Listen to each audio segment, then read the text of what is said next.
This is Jonathan Agnew of Fifth Pro Boxing Fans, joined by Dan Rafael. Dan, you would have been watching and covering Tank Davis's fight against Lamont Roach on your Substack. So first of all, tell everyone where they can see your reaction to the fight on the weekend.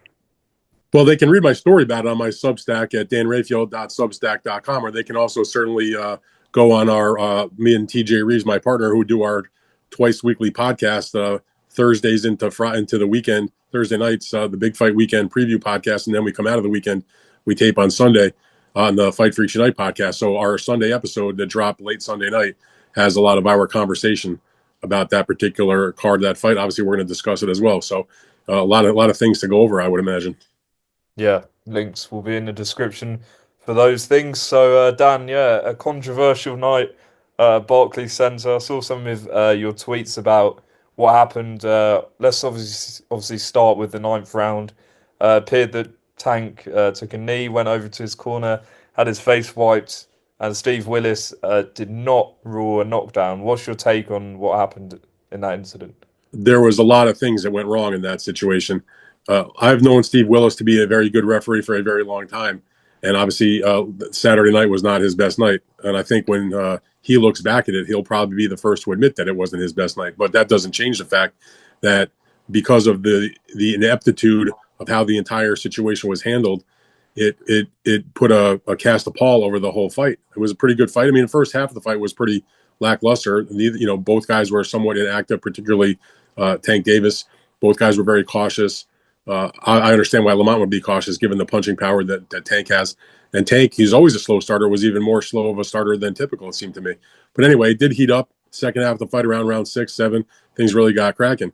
Ninth round, as you mentioned, though, look, what I saw watching the fight is you have Lamont Roach, who's in the fight. Clearly, it's a close fight. He's throwing punches. He's landing punches. Tank is doing the same thing. Lamont showed a good chin. Tank wasn't getting him out of there with an easy, one big punch or anything like that, unless he caught him clean, which he was not able to do. Because Lamont not only is a pretty solid offensive-minded fighter with good skills, he also has a good chin. And, he actually bragged about that to me in an interview going into the fight. Like, listen, I know he's got power, but I've been boxing a very long time as an amateur and a pro. I've never been down, never hurt once in my whole career. So I'm not worried. I've been getting hit in the face since I'm 9 years old, he said to me. So, he was very confident that he'd be able to take the power as long as you don't get careless and get creamed with a clean shot. But in the ninth round, they had like a really good exchange right before the incident. And right before that happened, you had Lamont Roach firing out a right hand, and right behind it, 2 quick left jabs. And after the second left jab, within a beat, it wasn't like an extended period. Like right there, you had Tank Davis taking a knee, turning to the side and running to the corner. I've been watching boxing 45 years. That was a knockdown. Now, anybody that says it wasn't a knockdown, I don't think they know what the heck they're talking about. But Steve Willis thought it was a knockdown because even with Tank running to the other side of the ring to go get into his corner, he sent Lamont Roach to the neutral corner and started the mandatory 8 count. So Steve Willis, in his mind, this is a knockdown. Punch thrown, man on the canvas. I'm sending the guy to the neutral corner, and I'm going to be in my count. Now, after that, things turn into a complete clusterfuck because you have multiple situations. A, you're not allowed to go to the corner for any kind of advice or issues or, talk to them or get anything going on during the fight. That could be a point penalty. Calvin Ford, who was one of the trainers in Tank's corner, came up the steps with a white towel and wiped off his face. Now, my initial reaction when I saw that was they're throwing in a white towel because that's what I thought. Like you see a guy come up the ring steps, with a white towel, you're like, they're resigning the fight. So that could have been a point deduction. It also could have been a disqualification. There was a lot of things that Steve Willis could have done that would have penalized Gervonta Davis for what happened, and he did none of them. And in the end, because they didn't score an official knockdown, the judges were not allowed to score a 10-8 round because they're told it's not a knockdown. And there was not any kind of overwhelming domination where you might be interested to score the round as a 10-8 round without a knockdown, which certainly we've seen plenty of rounds where you cannot have a knockdown and a guy gets a 10-8 round if there's, excessive punishment. Obviously, that did not happen, and you're dealing with a panel of judges who are highly, highly experienced. And Glenn Feldman, Eric Marlinsky, and Steve Weisfeld, 3 of the best judges in the sport. So they're not allowed to score a 10-8 round, and therefore it's a 10-9 round. And then if you play out the rest of the fight, it turns out to be a draw. If they scored the knockdown the way they should have scored the knockdown, it is in fact a unanimous decision for Lamont Roach.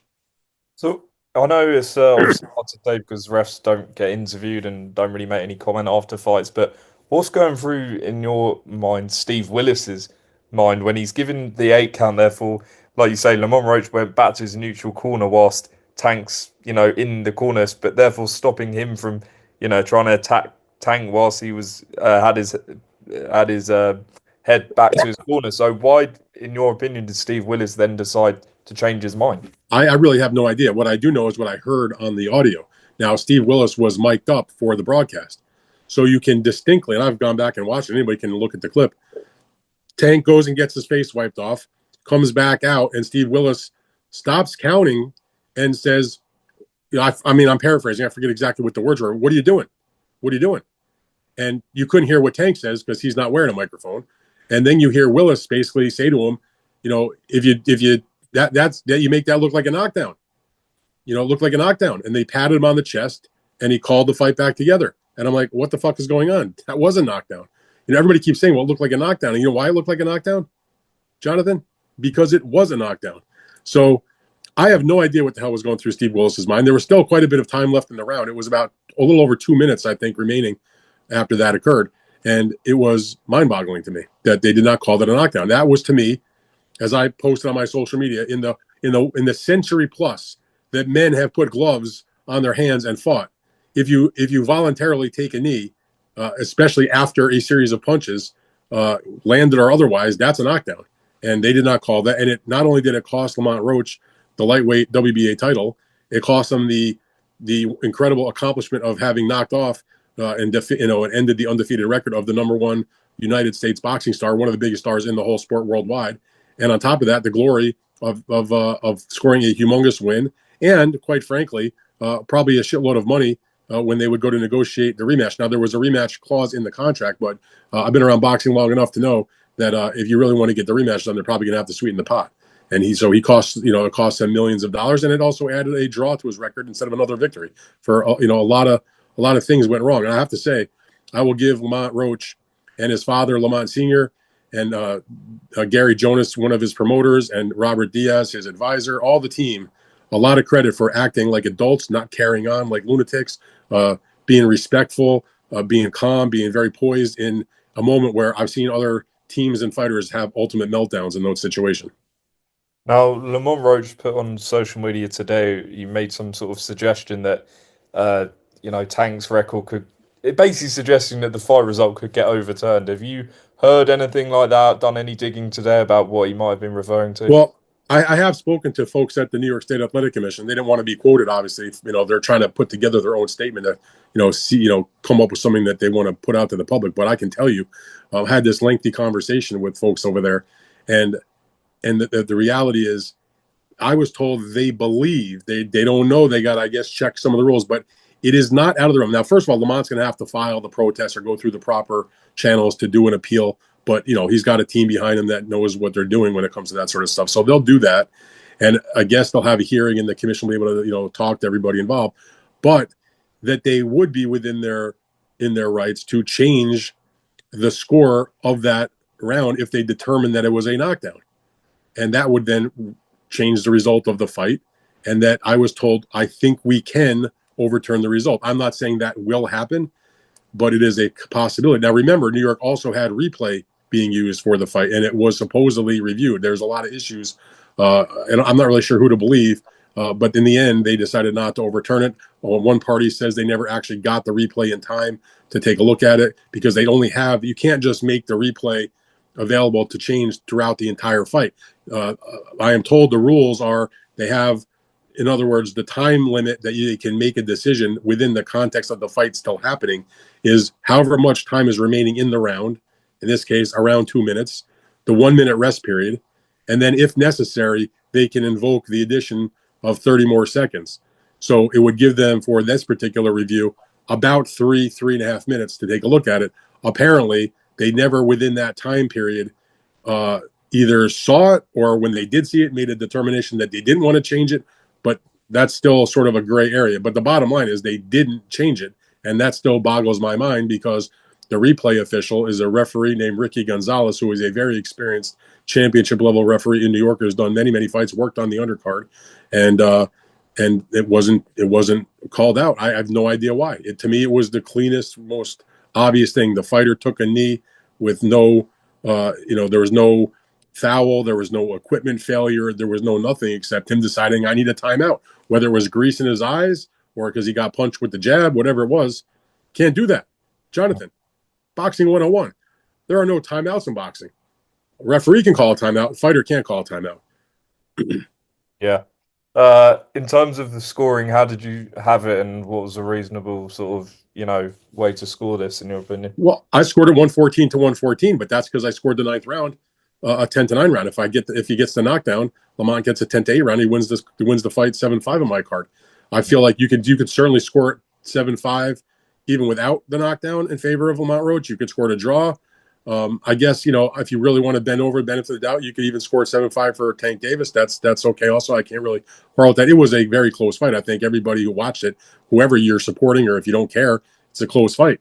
But in the end, based on that and a knockdown that was missed, you would think that at least the judges, based on how they scored the fight, it would have been a victory for Lamont Roach, which is obviously a huge upset and a huge deal.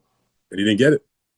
Now, I imagine you've covered Tank's career probably from the very start, and I think I first met Tank Davis when he was probably about 5-0, something like that.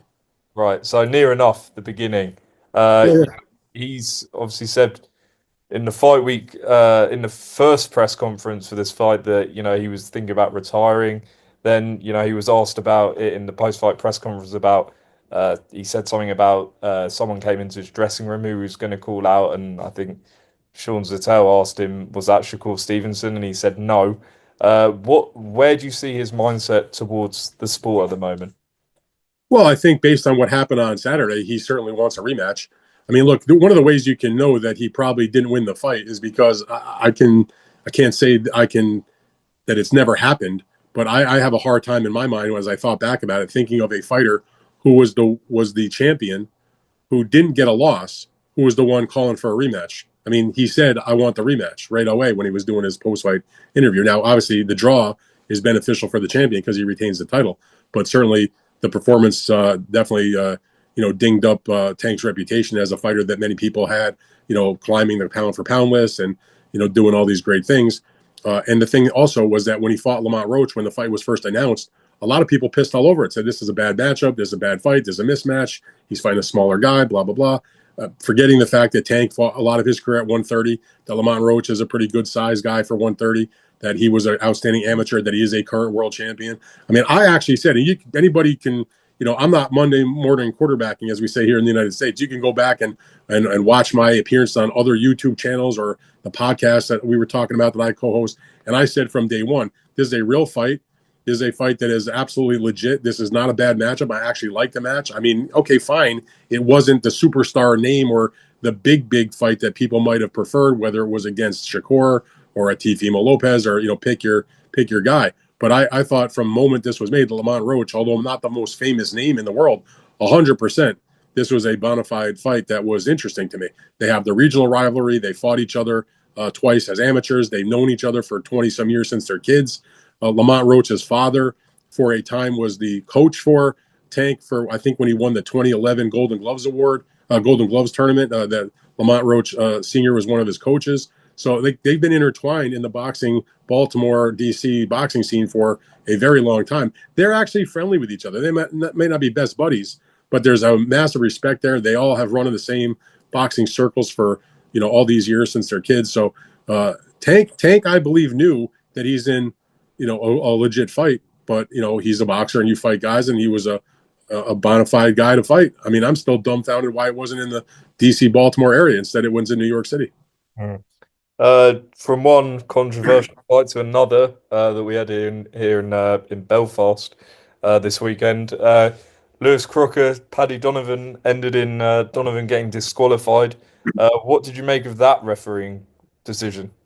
I think that Marcus McDonald's, the only reason why he wasn't the big dummy of the week was because Steve Willis did his job in the Tank fight. I thought Marcus McDonald handled that fight like an atrocity. Like he was mad at Paddy Donovan from the beginning of the fight. I mean, I'm not sure. Did Paddy Donovan call him a bad name or make fun of his mama? I have no idea. But that was an egregious call. The second headbutt that happened, I want to say that was in the eighth round, I believe it was. where he took a point away from him was ridiculous because it was 100% not on purpose. Both guys were leaning with their heads. Accidental fouls happen. To take a point away in that scenario was terrible. And then to, the punch after the bell that ended the fight in the 8th round, at the end of the 8th round, in a fight, by the way, that Donovan was beating Crocker easily without needing to foul or do anything like that. He was was destroying him basically. I mean, it was an entertaining fight, but Crocker didn't really have much for him. And so, yeah, he hit him after the bell, and that's obviously not a good thing. But I didn't think it was on purpose. Number one, Crocker didn't seem to hear the bell because he wasn't like moving away either. And again, if you want to take a point away because of the incident, you want to say it was on purpose, take 2 points away, okay. But to disqualify this man at that moment when he was way, way ahead in the fight, kicking the guy's ass, has him knocked down earlier in the round, and in my estimation, definitely did not try to hit him after the bell. I feel like that was a very overzealous reaction by the referee to disqualify him.